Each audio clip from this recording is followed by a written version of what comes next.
कोई दिक्कत नहीं है।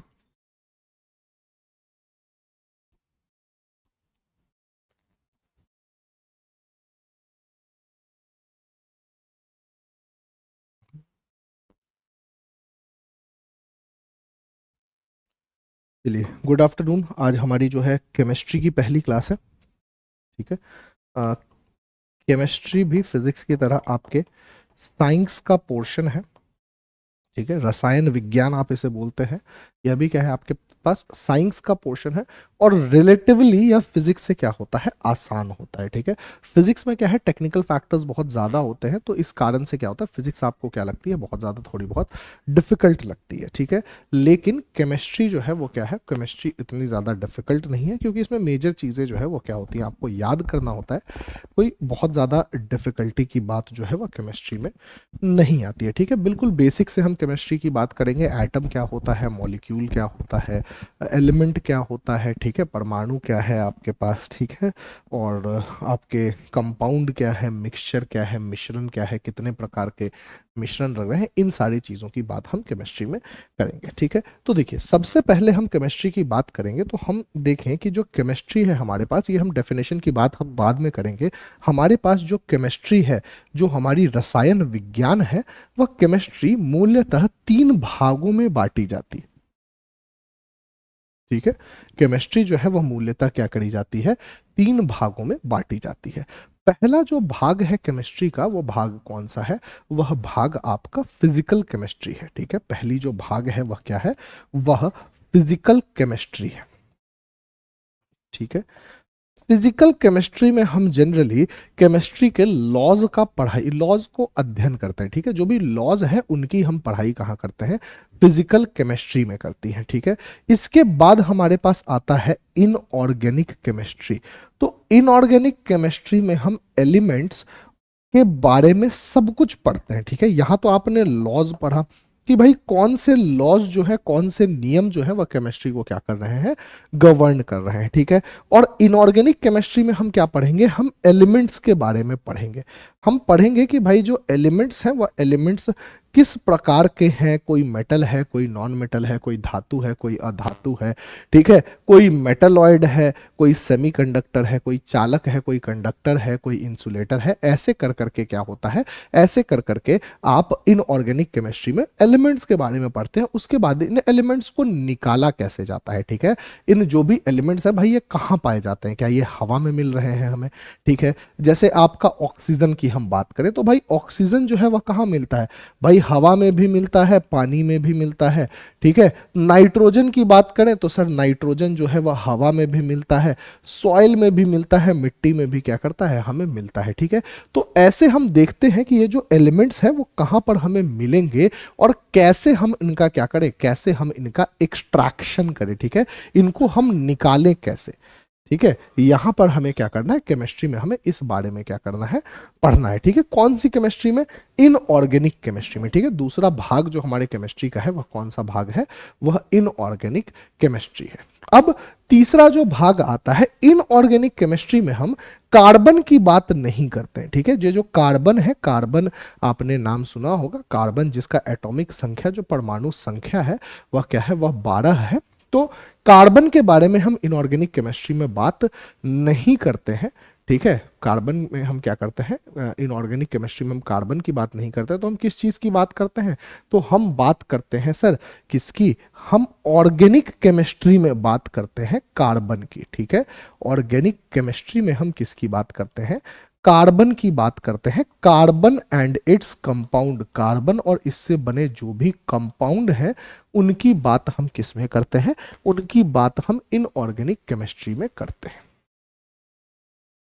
ठीक है।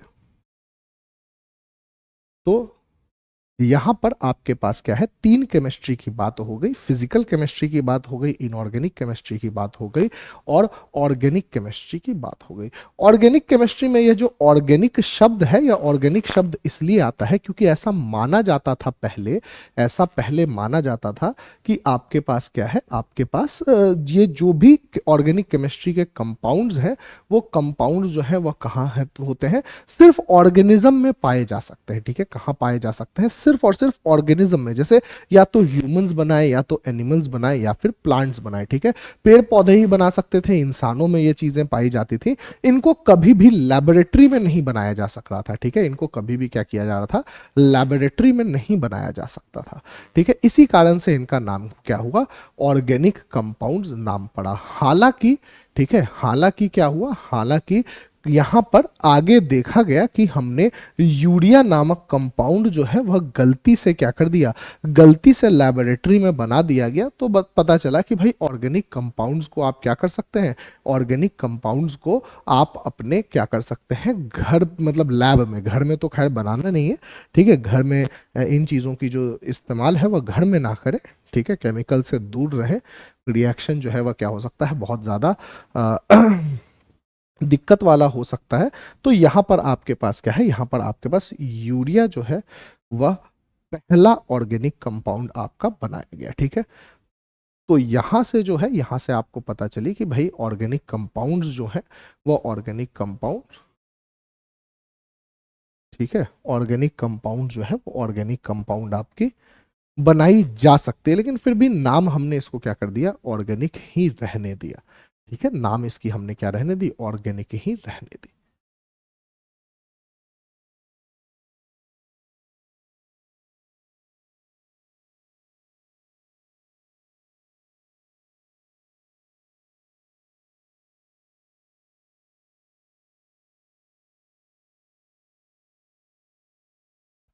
चलिए, तो यहाँ पर क्या है, यहाँ पर आपके पास ये बात हमें समझ में आ गई कि हम केमिस्ट्री में तीन प्रकार की केमिस्ट्री की बात करेंगे। पहली फिजिकल केमिस्ट्री, जिसमें हम सिर्फ नियमों के बारे में बात करेंगे कि भाई आखिर कंपाउंड बन रहा है, वह कंपाउंड क्यों बनेगा। इनऑर्गेनिक केमिस्ट्री में हम हर मटीरियल, हम हर एलिमेंट की बात करेंगे, ठीक है, हर मटीरियल की हम बात करेंगे।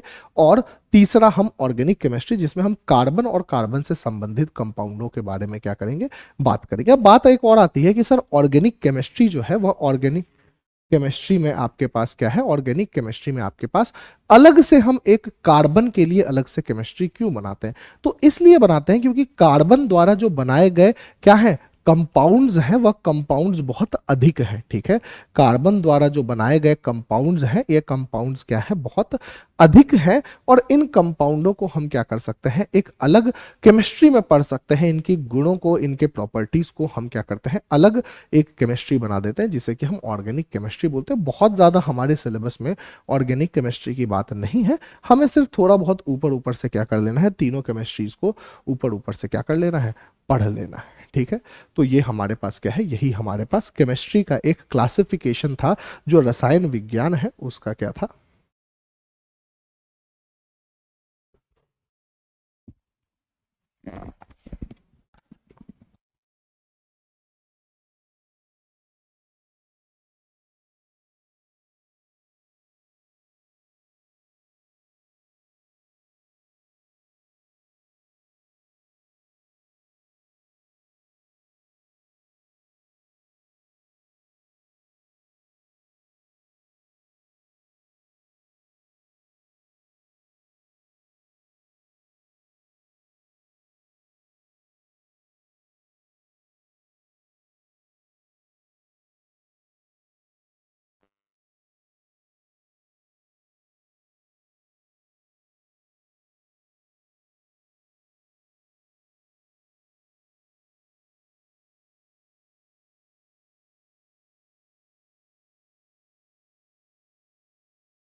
ठीक है। कुछ टेक्निकल इश्यूज थे मेरे हिसाब से, ठीक है, इस कारण से क्लास बीच में रुक गई थी।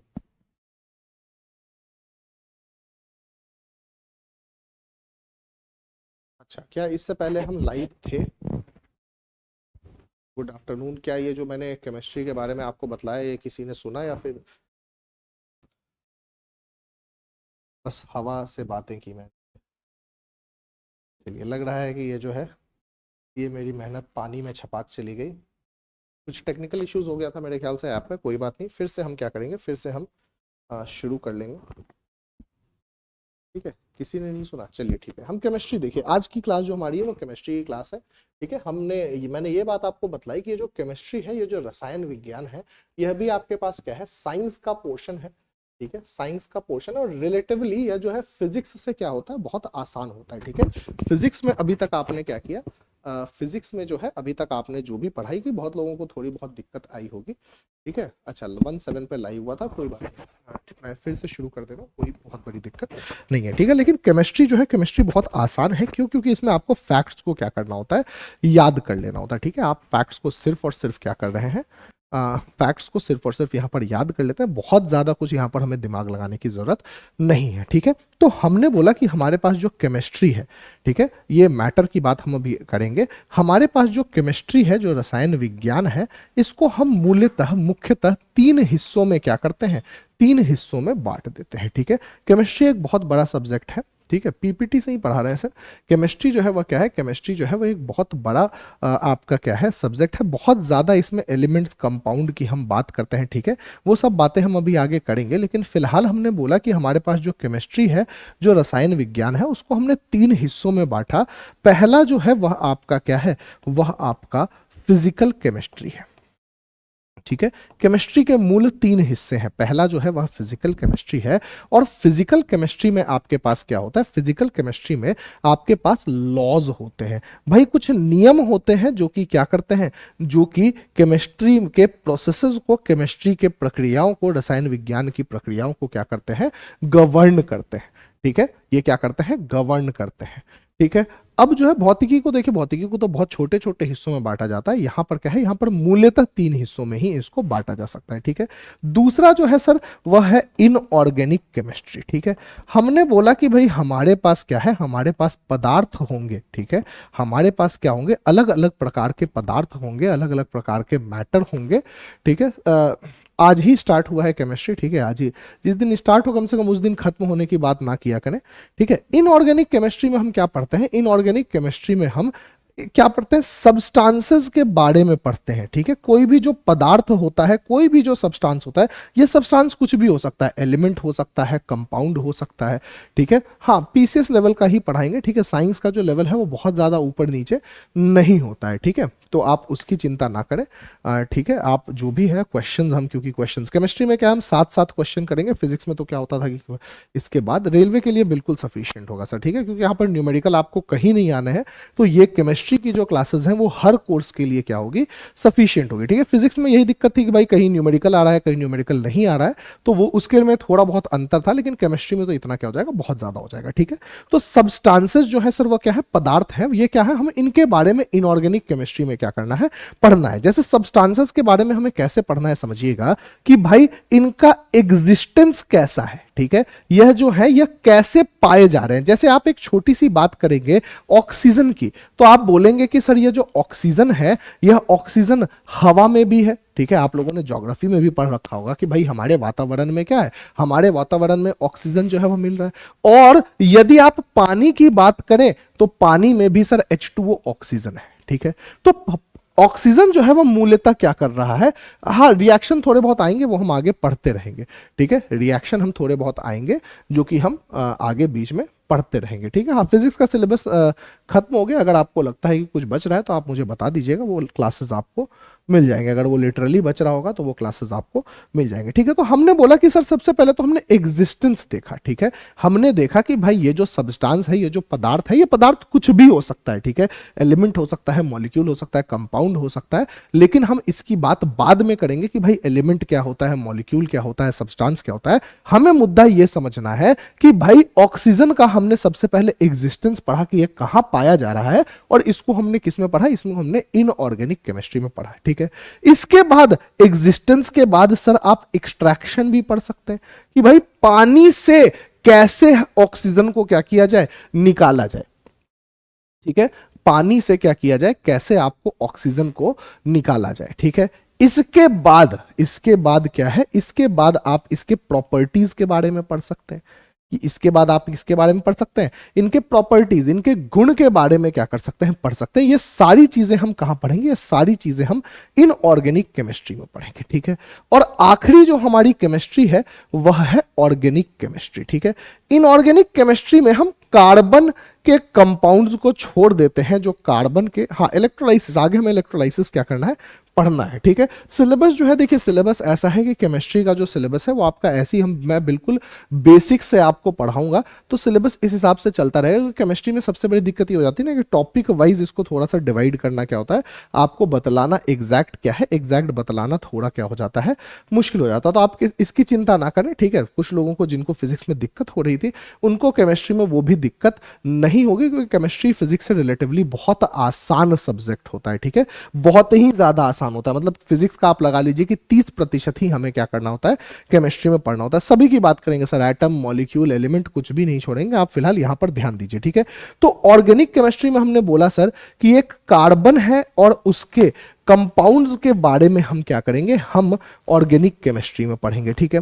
अब बात आती है कि सर सारे सब्सटेंसेस के बारे में हम इनऑर्गेनिक में पढ़ रहे हैं, लेकिन ये कार्बन वाले के बारे में ऑर्गेनिक केमिस्ट्री में पढ़ रहे हैं, ऐसा क्या है, ठीक है। ऐसा क्या है कि हम इस कार्बन को क्या कर रहे हैं, इस कार्बन को हम इतना भाव दे रहे हैं, ठीक है।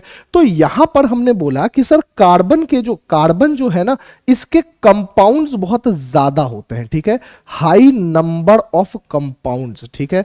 इसके जो कंपाउंड बन रहे हैं वह कंपाउंड क्या है, बहुत ज्यादा है। और बहुत ज्यादा कंपाउंड क्यों है, तो बहुत ज्यादा कंपाउंड इसलिए है सर क्योंकि इसके पास दो प्रॉपर्टी होती है, एक होती है कैटिनेशन, एक क्या होती है, एक होती है कैटिनेशन और दूसरी होती है टेट्रावैलेंसी, ठीक है। कैटिनेशन होती है और दूसरी होती है टेट्रावैलेंसी। कैटिनेशन का मतलब है कि यह अपने आप से क्या कर लेता है, चेन बना लेता है, ठीक है। और टेट्रावैलेंसी का मतलब है कि यह 4 वैलेंसी इसकी होती है। अभी हम वैलेंसी के बारे में भी पढ़ेंगे, लेकिन मैं बस आपको क्या कर रहा हूं, आपको बस एक समझाना चाह रहा हूं। हाँ, बिहार दरोगा में तो सर, बिहार दरोगा के हिसाब से तो ये आपका एनफ हो जाएगा, ठीक है। बिहार दरोगा में तो इससे बाहर जो है वो कुछ पूछेगा ही नहीं, ठीक है।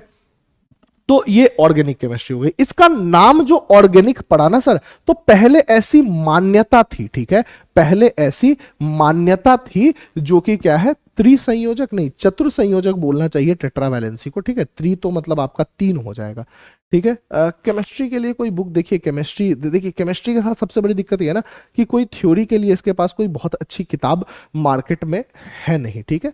बाकी आप जो जनरल किताबें इस्तेमाल करते हैं वो इस्तेमाल आप कर सकते हैं, ठीक है। जो भी आपकी मेरे ख्याल से 4-5 किताबें चलती है मार्केट में, आप कोई भी, और मैं फिर यही बात बोलूंगा कि आप जितने ज्यादा क्वेश्चंस करें वो ज्यादा अच्छे रहेंगे, ठीक है। तो देखिए ऑर्गेनिक का नाम क्या पड़ा ना, ऑर्गेनिक जो है एक बर्जीलियस नाम के साइंटिस्ट थे, ठीक है। एक क्या थे, एक बर्जीलियस नाम के साइंटिस्ट थे, जिन्होंने हमें वाइटल फोर्स थ्योरी दी। वाइटल फोर्स क्या दी, वाइटल फोर्स थ्योरी दी। वाइटल फोर्स थ्योरी को आप जानते हैं हिंदी में क्या बोलते हैं, आप दैवीय शक्ति सिद्धांत बोल सकते हैं, ठीक है। क्या बोल सकते हैं, दैवीय शक्ति सिद्धांत, ठीक है। और इन्होंने बतलाया कि सर जो भी ऑर्गेनिक कंपाउंड है ना, जो भी आपके पास क्या है, आपके पास, अरे भाई साहब डॉक्टर रंजीत शाही तो बहुत ज्यादा हो जाएगी, ठीक है। हाँ, दैवीय शक्ति सिद्धांत, दैवीय शक्ति आप समझ ही रहे होंगे कि भाई कोई दैवीय शक्ति है जो कि क्या कर रही है, जो कि ऑर्गेनिक केमिस्ट्री को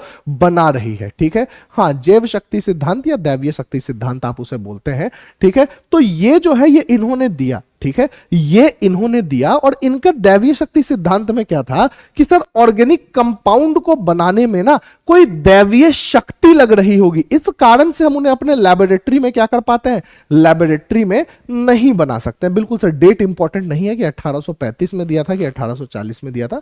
बर्जीलियस का नाम जो है थोड़ा बहुत आप क्या कर सकते हैं, जान सकते हैं। लेकिन बाद में क्या हुआ, बाद में यूरिया गलती से क्या बन गया, यूरिया जो है, यूरिया नामक कंपाउंड जो है वह क्या है, वह गलती से बन गया। यूरिया हम अलग से पढ़ना है, वहां पर हम क्या करेंगे, एनसीईआरटी एनफ होगा सर। एनसीईआरटी यदि आप पढ़े तो एनसीईआरटी जो है वह एनफ होगा। और एनसीईआरटी भी आप यदि 9th और 10th की पढ़ लें तो 9th और 10th से ही क्या हो जाएगा, काम चल जाएगा, ठीक है। 9th और 10th से ही मेजर चीजें निकल जाएंगी, थोड़ी बहुत जो अलग से होंगी ठीक है, हाँ, वोल्हर इनका नाम था, ठीक है, वोल्हर इनका नाम था। हम यूरिया अलग से पढ़ेंगे तो हम उसमें पढ़ेंगे, अभी तो मैं बस आपको बतलाना चाह रहा हूँ कि इन्होंने यूरिया गलती से क्या कर दिया, गलती से क्या कर दिया, बना दिया, ठीक है। और इन्होंने क्या किया, इन्होंने इन एक बहुत अगर आप केमिस्ट्री कोई बढ़िया किताब पढ़ेंगे या कुछ हिस्ट्री टाइप की पढ़नी चाहेंगे तो इन्होंने बताया कि भाई यूरिया जो है ये वही यूरिया है जो इंसानों में, हाँ यूरिया हम फॉर्मूला सब पढ़ेंगे, आप अभी चिंता फिलहाल ना करें, ठीक है। तो यहां पर क्या है, यहां पर आपका यूरिया वूरिया जो भी है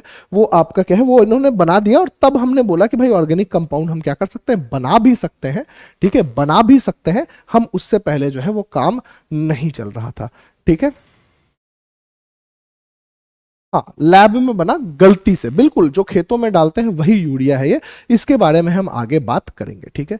अब हमने आए कि भाई जो भी चीज हम पढ़ रहे हैं वह क्या है, वह मैटर है। ये तो केमिस्ट्री का मूलतः क्या हो गया, विभाजन हो गया, तीन हिस्सों में हमने केमिस्ट्री को क्या किया, केमिस्ट्री को डाला, ठीक है, तीन हिस्सों में हमने केमिस्ट्री को क्या कर दिया, हमने केमिस्ट्री को बांट दिया, ठीक है। तो अब हमने बोला सर, अब हमने बोला कि ये जो मैटर है, कि मैटर है कोई पदार्थ है, तो ये मैटर क्या होता है, क्योंकि हम केमिस्ट्री में सबसे ज्यादा क्या करते हैं, मैटर के बारे में ही क्या करते हैं, पढ़ते हैं, ठीक है।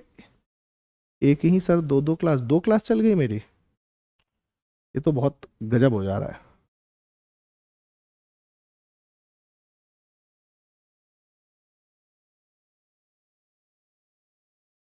हाँ, ट्वेल्थ की केमिस्ट्री में तो आप सर अगर सेकंड बुक पढ़ लेंगे ना, ट्वेल्थ की सेकंड बुक, तो सेकंड बुक में ऑर्गेनिक केमिस्ट्री बहुत ज्यादा है, ठीक है, ऑर्गेनिक केमिस्ट्री उसमें बहुत ज्यादा है। तो लेकिन हालांकि आपको 11 ट्वेल्थ की पढ़ने की जरूरत नहीं है, आप 9 10th की ही क्या करेंगे, 9 10th की ही आप यदि पढ़ेंगे तो क्या होगा, 9 10th से ही काम जो है वह चल जाएगा,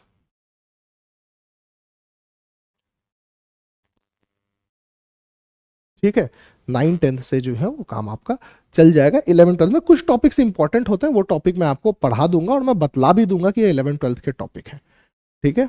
तो वहां से आप पढ़ लीजिएगा, बहुत ज्यादा मतलब उतना भाई आप तो रिएक्शन मैकेनिज्म ये सब की बात करेंगे तो वो सब केमिस्ट्री में हमारे लिए फिलहाल इंपॉर्टेंट नहीं है। तो हमने बोला कि सर मैटर क्या है, मैटर कोई पदार्थ है, ठीक है, और ये किसको हम मैटर बोलेंगे, ठीक है, किसको हम मैटर बोलेंगे, तो हम मैटर उसको बोलेंगे, ठीक है, हम मैटर उसको बोलेंगे जो स्पेस को क्या करे, ऑक्यूपाई करे, और मास हो, जो कोई स्थान घेरती हो और जिसके पास कोई द्रव्यमान हो, वह क्या है, मैटर है हमारे लिए, ठीक है। हमारे लिए आपके पास क्या है, हमारे लिए जो भी चीजें हम देख पाते हैं वह क्या है, वह मैटर है, ठीक है। हमारे लिए जो भी चीजें हम देख पा रहे हैं वह क्या है, वह मैटर है, वह क्या है, मैटर है, वह पदार्थ है, ठीक है। अब हमें क्या करना है, हमें इसी पदार्थ को अलग अलग रूप से विभाजित करना है, हमें इसी मैटर को अलग अलग टाइप से क्या करना है, तोड़ना है, और एक एक टाइप के बारे में फिर हमें क्या करना है, आगे पढ़ना है, ठीक है। तो हमने बोला कि सर जो मैटर है वह मैटर क्या है, वह मैटर कितने प्रकार के होंगे, ठीक है, टाइप्स ऑफ मैटर, ठीक है, यह क्या है, types of matter, types of matter, पदार्थ के प्रकार, ठीक है, पदार्थ के प्रकार। तो हमने मूल्यतः क्या किया, हमने मूल्यतः दो तीन भागों में मैटर को बांटा, पहला है सॉलिड, दूसरा है लिक्विड और तीसरा है गैस, ठोस तरल एवं गैस। इसके अलावा भी आपके पास चौथा स्टेट आता है प्लाज्मा, ठीक है, चौथा स्टेट आता है प्लाज्मा, और पांचवा स्टेट आता है बोस आइंस्टाइन कंडेंसेट, ठीक है, बोस आइंस्टाइन कंडेंसेट। ये हमारे पास 5 प्रकार है मैटर के जो हमें क्या करते हैं, मिलते हैं, ठीक है। प्लाज्मा और बोस आइंस्टाइन कंडेंसेट की बात हम अलग प्रकार से करेंगे, ठीक है, ठीक है। प्लाज्मा और बोस आइंस्टाइन कंडेंसेट की बात हम अलग से करेंगे, ठीक है, क्योंकि इन पर क्या है ना, इन पर अभी रिसर्च चल ही रहा है, ठीक है। ये जो बोस है ये क्या है, ये भारत के ही बोस है, इन्होंने आइंस्टाइन के साथ मिल करके क्या किया था, मैटर के एक 5वें प्रकार की क्या करी थी, खोज करी थी, ठीक है। इनकी हम बात अलग से करेंगे प्लाज्मा। हम अभी फिलहाल इंटरेस्टेड हैं बेसिक में कि सर सॉलिड, लिक्विड और गैस जो है वह क्या होता है। इन पर अभी रिसर्च चल रहा है सर, इनके बारे में बहुत ज्यादा कुछ चीजें हमें पता नहीं है, फिर भी जितनी भी चीजें पता है उतना हम क्या करेंगे, उतना हम ये करेंगे, ठीक है। अच्छा हाँ, यहाँ जो ये था, ये बेसिकली ये था कि ये फिजिकल प्रॉपर्टीज के हिसाब से यह बांटा गया है, ठीक है। हाँ, सत्येंद्र नाथ बोस थे, इन्होंने आपके पास, नहीं जगदीश चंद्र बोस तो मेरे ख्याल से, सत्येंद्र नाथ बोस तो हिस्ट्री में थे, जगदीश चंद्र बोस, ये तो आपने मुझे ही कंफ्यूज कर दिया, इतिहास और साइंस को मिला दिया, ठीक है। तो ये जो है, ये क्या है, ये फिजिकल प्रॉपर्टीज, ठीक है। यह क्या है, यह फिजिकल प्रॉपर्टीज जो भौतिक गुण है, उस भौतिक गुण पर क्या करता है, भौतिक गुण पर यह निर्भर करता है। और यदि आप इसको केमिकल प्रॉपर्टीज के हिसाब से विभाजित करें, ठीक है, इसको विभाजित करें तो यह किसमें डिवाइड होता है, यह एलिमेंट में, जिसको कि आप क्या बोलते हैं, तत्व, कंपाउंड जिसको कि आप यौगिक बोलते हैं, और मिक्सचर जिसको कि आप मिश्रण बोलते हैं। तो यदि आप क्या करेंगे, ठीक है, यदि आप क्या करेंगे, नहीं पढ़ेंगे, पांचों पढ़ेंगे, ठीक है। ये तो पूरे इतिहास में जा रहे हैं, आप इतिहास में नहीं जाना सर, हिस्ट्री आप लोगों ने ज्यादा पढ़ रखा है, ठीक है, इतना इतिहास में नहीं जाना है, ठीक है। तो आप वो से ही याद कर लें, क्या हो जाएगा, बहुत हो जाएगा। एलिमेंट, कंपाउंड और मिक्सचर, ये जो क्लासिफिकेशन है मैटर का, यह मैटर का क्लासिफिकेशन किस हिसाब से है, तो यह केमिकल प्रॉपर्टी, रासायनिक गुणों के हिसाब से है। और पहला वाला जो था वो फिजिकल प्रॉपर्टी, भौतिक गुणों के हिसाब से था, ठीक है। तो हमने बोला कि सर कोई सॉलिड, जो सॉलिड के बारे में हमने पढ़ा, जिसको कि हम क्या बोल रहे हैं, ठोस बोल रहे हैं। तो ठोस क्या है सर, जिसके पास एक फिक्स्ड शेप हो, जिसके पास एक निश्चित आकार हो, वह क्या है, ठोस है। जैसे आपके पास क्या है, आपके पास यह बॉटल है, यह बॉटल ठोस है, क्यों, क्योंकि इसके पास क्या है, इसके पास एक क्या है, एक शेप है, वह क्या है, वह सॉलिड है, ठीक है। ये पेन है, इस पेन के पास क्या है, एक डेफिनिट शेप है, एक आकार है, यह क्या है, यह आपका सॉलिड है, ठीक है। और इनके सॉलिड में क्या है कि इनके मॉलिक्यूल्स के बीच में, इनके जो मॉलिक्यूल्स हैं, इनके जो मॉलिक्यूल्स हैं, इनके बीच में स्पेस बहुत कम है, ठीक है। और हम क्या बोलते हैं, हम बोलते हैं कि भाई मान लीजिए यह सॉलिड है, तो सॉलिड के अंदर के ये जो मॉलिक्यूल्स हैं, इनके बीच में स्पेस क्या रहेगा, इनके बीच में स्पेस जो रहेगा वह क्या रहेगा, वह बहुत कम या ना के बराबर रहेगा, ठीक है। ये दोनों क्या होंगे, आपस में बहुत ज्यादा क्या होंगे, आपस में बहुत ज्यादा क्या होंगे, जुड़े हुए होंगे। और क्यों जुड़े हुए होंगे, तो हमने बोला कि सर हाई इंटरमॉलिक्यूलर फोर्स होगा इनके बीच, इनके जो मॉलिक्यूल्स हैं इनके बीच क्या होगा, हाई इंटरमॉलिक्यूलर फोर्स होगा, उच्च अंतर आणविक बल होगा, ठीक है, अंतर आणविक बल होगा, ठीक है, अंतर आणविक क्या होगा, बल होगा, ठीक है। तो ऐसे मटेरियल को आप क्या बोलेंगे, सॉलिड बोलेंगे, ठीक है। इसके बाद क्या है, हाँ, क्लोजली पैक्ड या टाइटली पैक्ड का भी आप इस्तेमाल करते हैं कि अब जो इनकी जो पैकिंग है, पैकिंग हालांकि हमें नहीं पढ़नी है, तो वहां क्या है, बॉन्डिंग हम सर आगे पढ़ेंगे, अभी हम फिलहाल बिल्कुल बेसिक से चल रहे हैं, ठीक है। आप बिल्कुल बेसिक से चलिए तो अच्छा रहेगा। आप ऐसे टॉपिक को स्किप करिएगा तो फिर मैं स्किप करने लगूंगा, आप बोलेंगे कि सर ये टॉपिक आपने क्या कर दिया, छोड़ दिया, ठीक है। तो आप बिल्कुल बेसिक से चलिए, टॉपिक कुछ भी नहीं छूटेगा। इनकी जो वॉल्यूम है वह क्या है, वह फिक्स्ड है, इनकी जो आयतन है वह क्या है, वह निश्चित है, ठीक है। इनकी आयतन निश्चित है, इनकी वॉल्यूम जो है वह कभी नहीं बदलती है, ठीक है। वह जो है वह क्या है, अपनी वॉल्यूम को नहीं बदलती है। ये पेन का जो भी आयतन होगा, वॉल्यूम होगा, वह क्या रहेगा, वह समान रहेगा, ठीक है। इसके अलावा इनके पास क्या है, इनको आप कंप्रेस नहीं कर सकते हैं, ठीक है। इनके पास क्या है, इनके पास इनको आप कंप्रेस नहीं कर सकते हैं। कंप्रेस क्यों नहीं कर सकते हैं समझिएगा, क्योंकि सर कंप्रेस कब होता, जब इनके मॉलिक्यूल्स के बीच में जगह होती, तो हम इसको बल लगाते तो ये मॉलिक्यूल्स आपस में क्या होते, सटते, ठीक है। वह क्या करते, आपस में खिसकते। अगर हम बाहरी बल लगाते, बाहरी फोर्स लगाते, इन मॉलिक्यूल्स के बीच की जगह क्या हो जाती, कम हो जाती। लेकिन आप कंप्रेस कहां कर पाएंगे सर, इनके बीच में तो जगह है ही नहीं, इनको आप दबा पाएंगे ही नहीं, ठीक है। इनको संपीड़ित आप नहीं कर पाएंगे, ठीक है। क्योंकि इनमें जो मॉलिक्यूल्स हैं, इनमें जो मॉलिक्यूल्स हैं वो मॉलिक्यूल्स क्या है, बहुत नजदीक नजदीक है, तो इनका जो घनत्व है वह क्या है, उच्च घनत्व होता है, ठीक है। इनकी डेंसिटी जो है वह जनरली क्या होती है, बहुत ज्यादा होती है, ठीक है। और यह फ्लो नहीं करते हैं, ठीक है, यह बहते नहीं है, ठीक है। यह जो है इनमें बहाव नहीं होता है, ठीक है, इनमें जो है वह बहाव नहीं होता है, ठीक है, क्यों नहीं बहाव होता है? क्योंकि इनके जो देखिए बहाव तब होता है ना जब एक लेयर क्या होता है, वह दूसरे लेयर के ऊपर चलने लगता है। इनके बीच बहाव इसलिए नहीं होता है कि सर जो नीचे वाला लेयर है ना, जैसे हमने ये डायग्राम बनाया था, हमने बोला हमने इस पे बल लगाया, तो इस पे बल लगाया तो ये नीचे वाला इसको बहने नहीं देगा, इसको छोड़ेगा नहीं, इसको पकड़ करके रखेगा। ठीक है, और क्योंकि ये इसको पकड़ करके रख रहा है, ठीक है, क्योंकि ये इसको क्या कर रहा है, पकड़ करके रख रहा है, तो ये पूरा का पूरा लेयर मूव नहीं कर पाएगा। ठीक है, ये पूरा का पूरा लेयर क्या कर पाएगा, मूव नहीं कर पाएगा। ठीक है, तो ये हमने पढ़ लिया सॉलिड के बारे में। ठीक है, यही क्वेश्चंस आपसे क्या किए जाते हैं, यही क्वेश्चंस आपसे डायरेक्टली जो है वो पूछे जाते हैं। ठीक है, अब हम आ जाते हैं सर लिक्विड के बारे में, तरल के बारे में। तो इनकी जो वॉल्यूम है, इनकी जो आयतन है, वह क्या है, फिक्स्ड है। कहने का क्या मतलब है कि भाई 1 लीटर यहां पर मान लीजिए यह 1 लीटर पानी है। ठीक है, ये फिजिकल प्रॉपर्टीज नहीं है सर, ये फिजिकल प्रॉपर्टी के हिसाब से मैटर को विभाजित किया गया है। ठीक है, मैटर को क्या किया गया है, क्लासिफाई किया गया है। किस हिसाब से, फिजिकल प्रॉपर्टी, भौतिक गुणों के हिसाब से। यदि आप केमिकल प्रॉपर्टी के हिसाब से, जो रासायनिक गुण है उनके हिसाब से आप क्या करेंगे, उनके हिसाब से आप इसको क्या करेंगे, उनके हिसाब से इनको विभाजित करेंगे, टुकड़ों में बांटेंगे, तो वो क्या होंगे, वो अलग होंगे। ठीक है, तो यहां पर जो लिक्विड है उसकी वॉल्यूम क्या है, फिक्स्ड है। जैसे मान लीजिए ये पानी है, तो पानी आपकी मान के चलिए इसमें 500 मिलीलीटर है, और ये पानी अब मैं पी लेता हूं थोड़ा सा।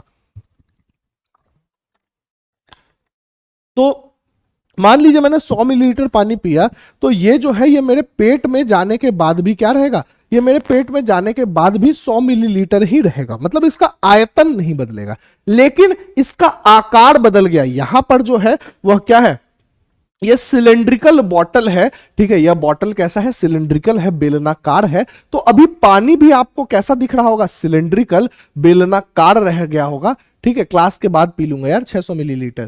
ठीक है, तो ये बेलनाकार रह गया होगा, लेकिन ये पेट में जाने के बाद गोलाकार हो गया होगा। ठीक है, तोंद जो है वो उसको क्या बना देगी, गोलाकार बना देगी। ठीक है, तो इसके पास शेप जो है वह फिक्स्ड नहीं है, इनका आकार जो है वह निश्चित नहीं है। ये जहां जाएंगे उस हिसाब से क्या कर लेंगे, उस हिसाब से ये क्या कर लेंगे, अपना शेप को चेंज कर लेंगे। ठीक है, ये बात आपको समझ में आ गई। दो चीजें कि भाई यहां पर आयतन फिक्स्ड रहेगा। ठीक है, 100 मिलीलीटर पानी पीजिएगा तो वह पेट में जाकर के भी 100 मिलीलीटर रहेगा। लेकिन बॉटल में जो पानी क्या था, जो बॉटल में पानी बेलनाकार आकार में था, सिलेंड्रिकल शेप में था, वह पेट में जाकर के स्फेरिकल हो गया। ठीक है, इतनी बात हमें समझ में आ गई। इसके बाद आते हैं सर, हमने बोला कि सर इन्हें कंप्रेस जो है वह नहीं किया जा सकता है। ठीक है, इन्हें जो कंप्रेस है वो हम नहीं करते हैं।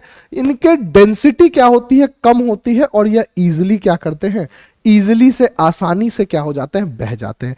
इनके यदि हम इंटरमॉलिक्यूलर फोर्स की बात करें, इंटरमॉलिक्यूलर फोर्स की बात करें, अंतर आणविक बल की बात करें, तो अंतर आणविक बल जो है वह क्या होता है, अंतर आणविक बल जो है वह लेस देन सॉलिड्स होता है। यह क्या होता है, लेस देन सॉलिड होता है, ठोस से कम होता है।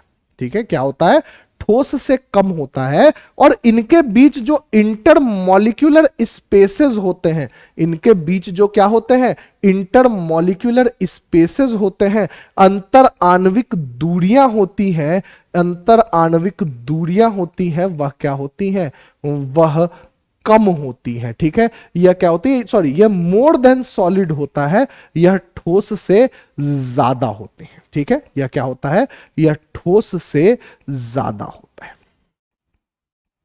ठीक है, इतनी बात हमें क्या हो गई, इतनी बात हमें समझ में आ गई। ठीक है, कि हाँ, बल जो है वह कम हो जाता है, तो दूरियां क्या हो जाती हैं, दूरियां जो है वह क्या हो जाती हैं, ज्यादा हो जाती हैं। ठीक है, चलिए इतनी बात यदि आपको समझ में आ गई तो हम फिर और आगे बढ़ते हैं। हम अब चले जाते हैं सर गैसेस में। ठीक है, गैस को आप हिंदी में भी गैस ही बोलेंगे। इनके पास ना ही शेप निश्चित है, ना ही आकार निश्चित है, और ना ही वॉल्यूम निश्चित है, ना ही इनका आयतन निश्चित है। ठीक है, ये बिन पेंदी के लोटे हैं, ये कहीं भी क्या कर लेते हैं, अपना आकार और आयतन बदल लेते हैं। जिस कंटेनर में जाएंगे उसका आकार ले लेंगे, जिस कंटेनर में जाएंगे उसका आयतन ले लेंगे, यह फैल फैल जाते हैं, ठीक है, या क्या कर जाते हैं, फैल जाते हैं कहीं भी जाकर के। देखते हैं कुछ इंसान होते हैं कहीं जाकर के फैल जाते हैं, बोलते हैं फैलो मत बस हो गया, ठीक है।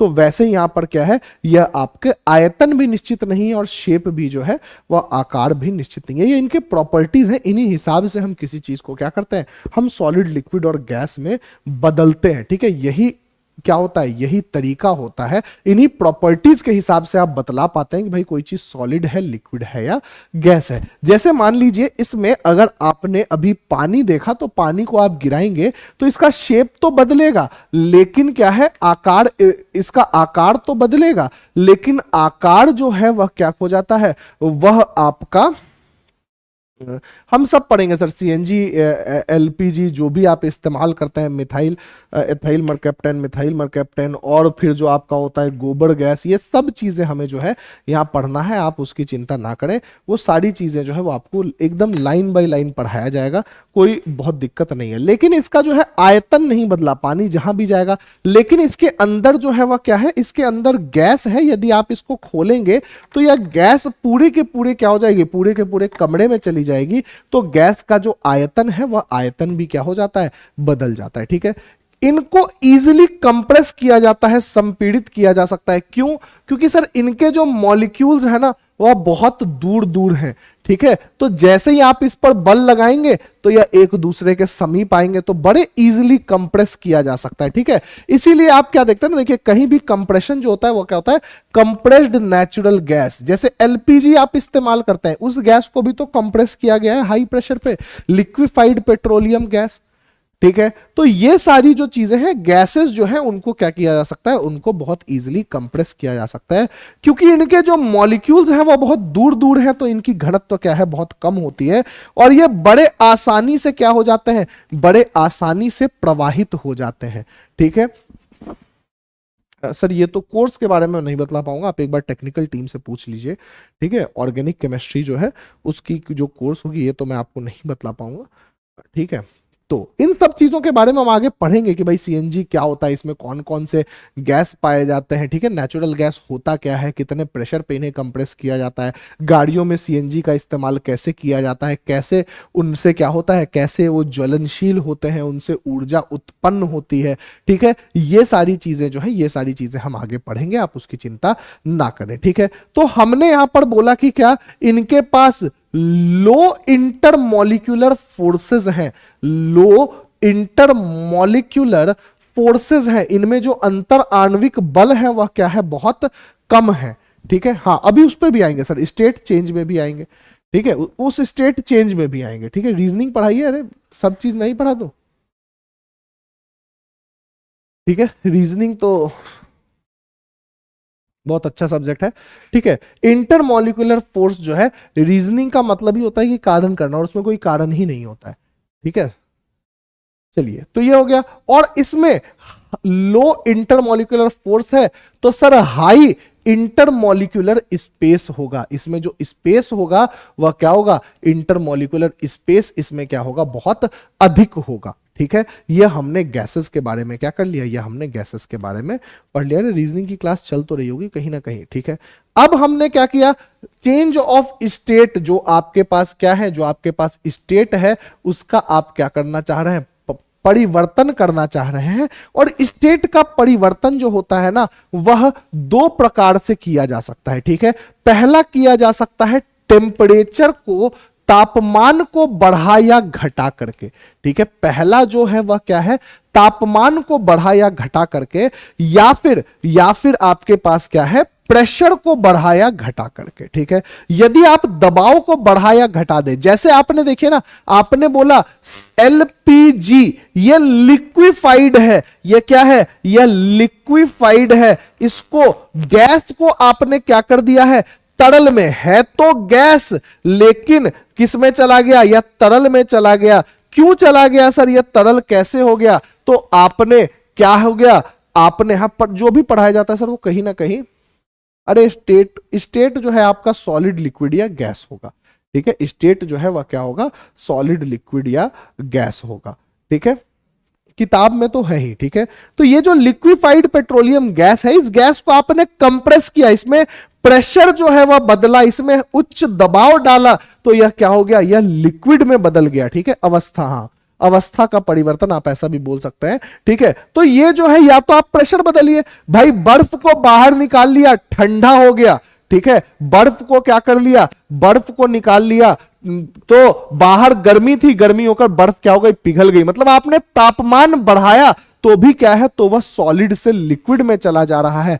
ठोस से कहां चला जा रहा है, तो वह ठोस से कहां चला जा रहा है, लिक्विड में चला जा रहा है, ठीक है। चलिए आगे आते हैं। तो सर सॉलिड से लिक्विड, ठोस से तरल आप जाएंगे तो आपको मूल्यतः क्या करना पड़ेगा, आपको तापमान बढ़ाना पड़ेगा, आपको तापमान क्या करना पड़ेगा, बढ़ाना पड़ेगा, ठीक है। तो तापमान यदि आप बढ़ाएंगे सर तो यह क्या होगा, सॉलिड से लिक्विड में चला जाएगा, जिसको कि आप क्या बोलेंगे, पिघलना बोलेंगे, ठीक है। लिक्विड से गैस में भी जब आप जाएंगे तो आप इसमें तापमान को बढ़ाएंगे, जब आप तरल से गैस में जाएंगे तो आप क्या करेंगे, आप इसको तापमान को बढ़ाएंगे और यह वेपराइजेशन कहलाएगा, यह वाष्पीकरण कहलाएगा। ऐसे ही यदि आपको गैस से किस में जाना है, लिक्विड में जाना है, गैस से लिक्विड में जाना है, तो इस प्रक्रिया को आप क्या बोलते हैं, इस प्रक्रिया को आप कंडेंसेशन बोलते हैं, ठीक है। इस प्रक्रिया को आप क्या बोलते हैं, कंडेंसेशन बोलते हैं, ठीक है। वैसे ही यदि आपको क्या करना पड़े, लिक्विड को सॉलिड में ले जाना हो तो आप फ्रीजिंग बोलते हैं, जमना बोलते हैं। तरल से ठोस जो है वह क्या होगा, जमना होगा। यहां पर आपको तापमान को क्या करना पड़ेगा, तापमान को घटाना पड़ेगा, ठीक है। यदि आप गैस से सॉलिड में डायरेक्टली जाएं या फिर सॉलिड से गैस में डायरेक्टली जाएं, ठीक है, तो आप इसे क्या बोलते हैं, सब्लिमेशन बोलते हैं। और सब्लिमेशन जो है वह कैम्फर, कपूर में देखा जाता है, ठीक है। कैम्फर जो आपका कपूर जिससे आप आरती करते हैं, दिया जलाते हैं, वह कपूर में देखा जाता है, ठीक है। और इसके अलावा आपके पास क्या होता है, आपके पास नैप्थलीन जो आप कपड़ों में डाल देते हैं, घरों में, नालियों में डाल देते हैं, नैप्थलीन बॉल जो है वह क्या है, नैप्थलीन बॉल भी क्या होता है, सब्लिमेशन दिखलाता है। या सीधे सॉलिड से कहां चला जाता है, सॉलिड से सीधे गैस में चला जाता है, बीच के लिक्विड स्टेट क्या हो जाते हैं, चेंज हो जाते हैं, ठीक है। हालांकि केमिस्ट्री में आप और भी बहुत सारे मटेरियल्स पढ़ सकते हैं, लेकिन हमारे पास क्या है, हमारे पास यही दो चीजें जो है वह ज्यादा समझना होता है, ठीक है। चलिए हाँ, ये बहुत सारे आप केमिस्ट्री में, यदि आप केमिस्ट्री पढ़ते हैं, केमिस्ट्री के स्टूडेंट, तो बहुत सारी चीजें आपको पढ़ने को मिलेंगी, ठीक है। देखिए केमिस्ट्री एक ऐसी चीज ना, फिजिक्स क्या है, फिजिक्स बहुत फिक्स्ड चीजें हैं। क्यों, क्योंकि फिजिक्स में आप लेवल को क्या कर सकते हैं, इंक्रीज नहीं कर सकते। नेल रिमूवर तो आपका क्या होता है ना, नेल रिमूवर तो आपका एल्कोहलिक लिक्विड होता है, ठीक है, वह लिक्विड होता है। नैप्थलीन सर वो फिनाइल की गोली, जिसको आप शुद्ध हिंदी में फिनाइल की गोली बोलते हैं। आजकल तो रिलायंस स्मार्ट पॉइंट जगह जगह खुला हुआ, रंगीन वाली फिनाइल की गोली बेचते हैं रिलायंस वाले, ठीक है। एकदम थोड़ा सा रंग डाल दिया। नेल पेंट रिमूवर जो है वो तो आपका अल्कोहलिक लिक्विड होता है। हम सॉलिड से लिक्विड की बात करें। चलिए अब हम आ जाते हैं इवेपोरेशन पे, वाष्पीकरण पर। देखिए सर ऐसा होता है ना कि जब आप लिक्विड से गैस में जा रहे होते हैं, लिक्विड से गैस में जा रहे होते हैं, तो एक आता है सर बॉइलिंग पॉइंट। क्या आता है, बॉइलिंग पॉइंट। मतलब लिक्विड जब उबल जाता है ना, जब तरल उबल जाएगा तभी किस में करेगा, तभी यह गैस में बदलेगा। लेकिन यदि यह क्या हो, यह बॉइलिंग पॉइंट से क्या हो जाए, बॉइलिंग पॉइंट से कम पर ही क्या हो जाए, यह बॉइलिंग पॉइंट से कम पर ही क्या हो जाए, गैस में बदल जाए, वेपर में बदल जाए, तो क्या होगा, तो इसको आप इवेपोरेशन कहेंगे। कम तापमान पर भी यदि लिक्विड गैस में बदले तो आप इसको क्या बोलेंगे, आप इसको इवेपोरेशन बोलेंगे, ठीक है, वाष्पीकरण बोलेंगे। और वाष्पीकरण जो है वह तापमान पर निर्भर करेगा। तापमान बढ़ाइए तो इवेपोरेशन क्या होगा, बढ़ेगा। भाई जितना ज्यादा आप गर्मी होगा, ठीक है, ठंड में कपड़े सुखाते हैं बहुत समय लग जाता है, ठीक है, ठंड में जो है वह क्या करते हैं, कपड़े आप सुखाते हैं तो बहुत समय लग जाता है। गर्मियों में कपड़े बड़े आसानी से सूख जाते हैं। क्यों, क्योंकि गर्मियों में जो वाष्पीकरण का दर है, जो इवेपोरेशन रेट है, वह तापमान बढ़ाने से, टेम्परेचर बढ़ाने से क्या हो जाता है, बढ़ जाता है। वह तापमान बढ़ाने बढ़ाने से, वह टेम्परेचर बढ़ाने से क्या हो जाता है, बढ़ जाता है। मतलब यदि आपको वाष्पीकरण का दर, इवेपोरेशन का रेट बढ़ाना है तो आप टेम्परेचर, तापमान को क्या कर दीजिए, तापमान को क्या कर दीजिए, बढ़ दीजिए। यहां तो एस्ट्रोलॉजी चल रही है भाई, ठीक है। क्या क्या लिख रहे हैं ये कपूर को के लिए, टोना टोटका कर रहा है, काला जादू, ठीक है। काला जादू की बातें ना करें यहां पर। अब आता है सर ह्यूमिडिटी, नमी। देखिए ना फिर से, बरसात में क्या होता है, बरसात में आप क्या करते हैं, कपड़ों को अंदर सुखाते हैं, ठीक है। बारिश जैसा मौसम हो, कपड़े फिर से क्या करते हैं, धीमी गति में सूखते हैं, ठीक है। तो यदि आप ह्यूमिडिटी को बढ़ाएंगे तो इवेपोरेशन घटेगा, ठीक है। जैसे जैसे आप नमी को बढ़ाते चले जाएंगे, जो आपके पास क्या है, जैसे जैसे आप नमी को बढ़ाते चले जाएंगे, वैसे वैसे जो इवेपोरेशन है, जो वाष्पीकरण का दर है, वह क्या हो जाएगा, वह दर क्या हो जाएगा, कम हो जाएगा, ठीक है। सरफेस एरिया देखिए ना, कपड़े को जब आप क्या करना चाहते हैं, सुखाना चाहते हैं, तो हम बोलते हैं कि कपड़े को तार पर फैला दें, ठीक है। फैलाना क्यों होता है, ऐसी कपड़ा उठा करके डाल देते, ठीक है। ऐसे ही कपड़े को क्या है, शर्ट को फैलाइए मत, शर्ट जो है ऐसी बंद बंद करके तह मार करके सुखाइए, नहीं सूखेगा। क्यों नहीं अरे सूखेगा ही कभी ना कभी तो। लेकिन हम जब फैलाते हैं कपड़ों को अपने घरों की छत के डोरी पर, तो वो जो है वह सरफेस एरिया, जो सतह क्षेत्रफल है, उसको बढ़ाते हैं। क्योंकि सतह क्षेत्रफल बढ़ेगा तो जो इवेपोरेशन का रेट है, जो दर है, ठीक है, सब कुछ बेसिक से पढ़ाएंगे यदि आप पढ़ाने देंगे तो। अब नहीं पढ़ाने देंगे तो फिर तो ऐसा है कि देखिए टाइम क्या है, टाइम बाउंडेशन है, आपको भी पता है, आपके पास भी समय जो है वह क्या है, कम है। हाँ अब देखिए उस पर भी आ रहे हैं, विंड स्पीड पे भी आएंगे। तो सरफेस एरिया बढ़ाइए, सतह का क्षेत्रफल बढ़ाइए, तो क्या हो जाएगा, तो वाष्पीकरण जो है वह क्या हो जाएगा, बढ़ जाएगा, ठीक है। अब क्या है सर, विंड स्पीड। भाई बरसात का मौसम है, क्या हो रहा है, बरसात का मौसम है, गाना याद आ गया, कोई बात नहीं, गाना नहीं गाऊंगा मैं।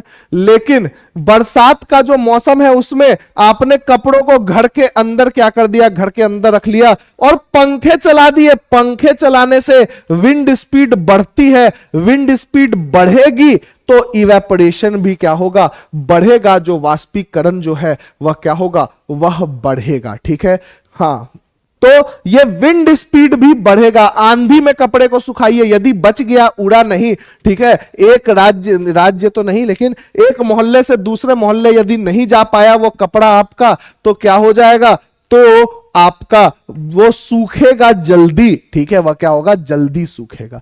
तो ये हमने क्या कर लिया सर, इवेपोरेशन की बात कर ली, ठीक है। ये हमने किसकी बात करी थी सर, इवेपोरेशन की। अब देखिएगा, समझिएगा, एक छोटा सा क्या है यहां पर, एक छोटा सा और चीज है कि जो हवा है, जो एयर है, उसमें क्या आते हैं, उसमें वाटर वेपर्स आते हैं, उसमें जो है वह क्या आते हैं, उसमें वाटर वेपर्स आते हैं। हवा में जो है वह नमी हमेशा रहती है, ठीक है। वहां पर क्या है, हवा में जो है वह हमेशा क्या रहती है, नमी रहती है। यह कैसे पता चले कि हवा में जो है वह हमेशा नमी है, तो हम क्या करते हैं ना, आप मान लीजिए कि यहां पर आपने एक स्टील का या एक शीशे का ग्लास ले लिया जिसमें बर्फ के टुकड़े रखे हैं, ठीक है। बर्फ के टुकड़ों में आप क्या करना चाह रहे हैं, नींबू शिकंजी पीना चाह रहे हैं, लेकिन इसमें नींबू शिकंजी डाल करके आपने क्या कर दिया, इस ग्लास को बाहर अपने टेबल पे रखा हुआ है, ठीक है। इस नहीं, जल्दबाजी में बिल्कुल नहीं पढ़ा रहे सर, जल्दबाजी तो बिल्कुल आराम से ही पढ़ा रहे हैं, इतने आराम से।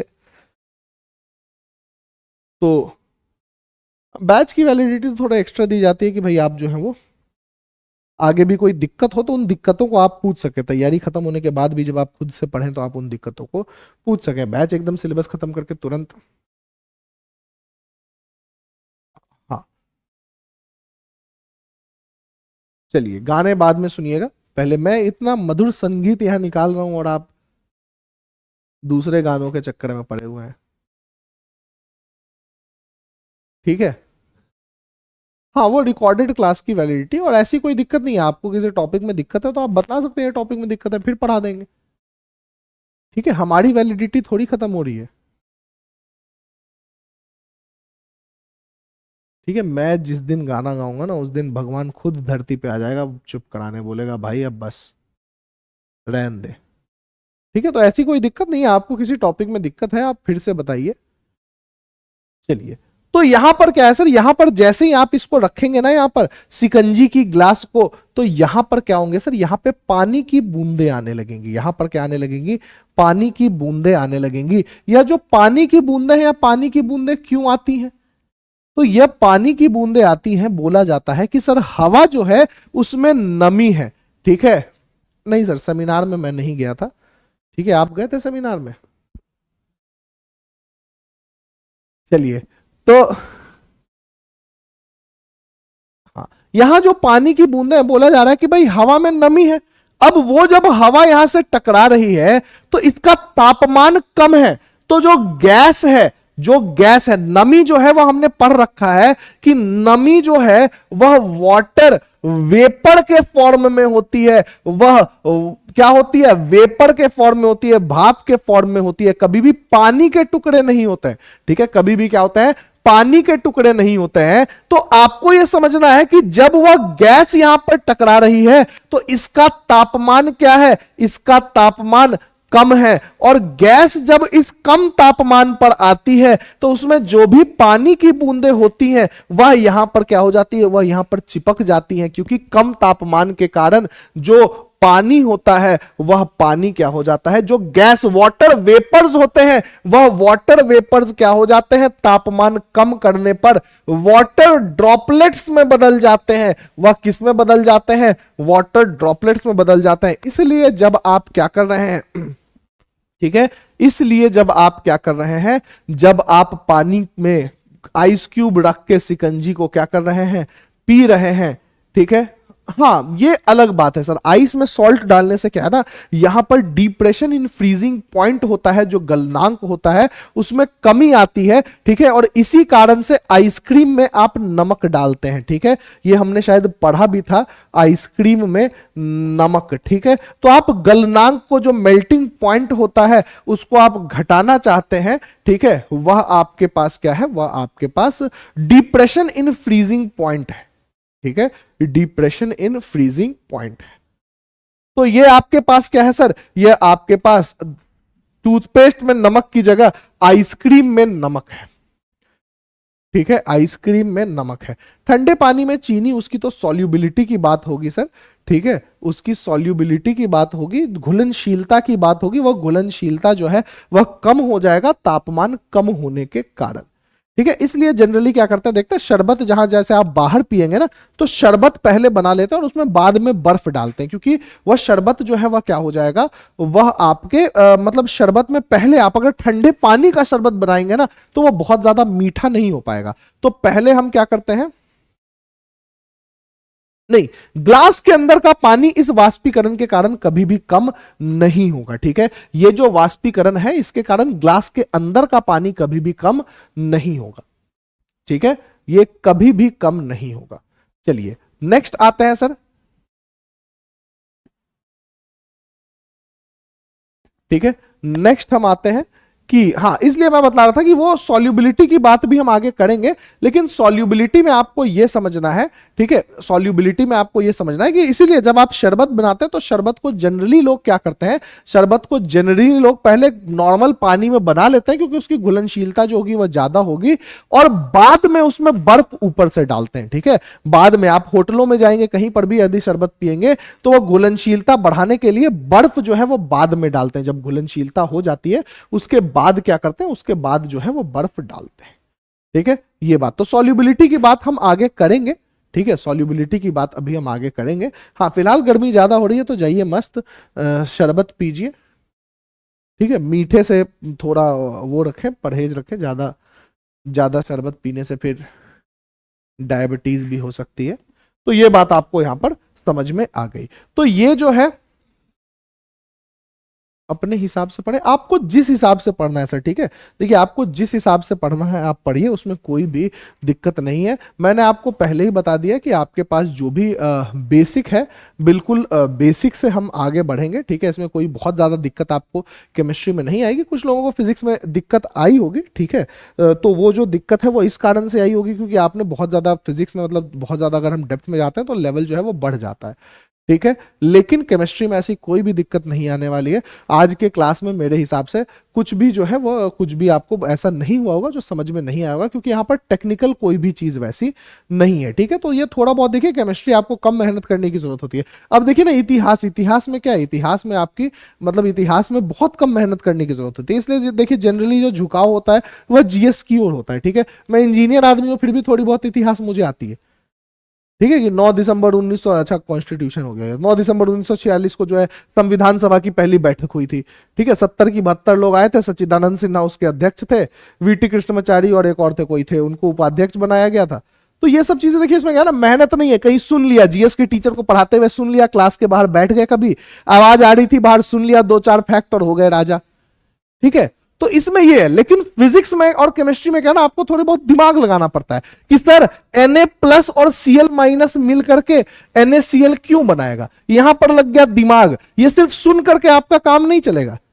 ठीक है, तो इस कारण से आपके, हाँ मैं वही बात बोल रहा हूं कि मैं स्टूडेंट नहीं हूं, लेकिन क्या हुआ, कोई जीएस का टीचर पढ़ा रहा था, मैं बाहर बैठा हुआ था, सुन लिया, थोड़ा बहुत याद हो गया, उसी समय क्या हो गया, उसी समय याद हो गया। लेकिन यहां पर क्या है, यहां पर आपको थोड़ा सा पढ़ना पड़ेगा, थोड़ी मेहनत करनी पड़ेगी। ठीक है, तो चलिए आज के क्लास को हम यही रोकते हैं, कल फिर मिलेंगे हम। इसके आगे हम जो एलिमेंट्स हैं, कंपाउंड्स हैं, मिक्सचर है, उनकी बात हम कल करेंगे। ठीक है, चलिए आज के लिए बस इतना ही।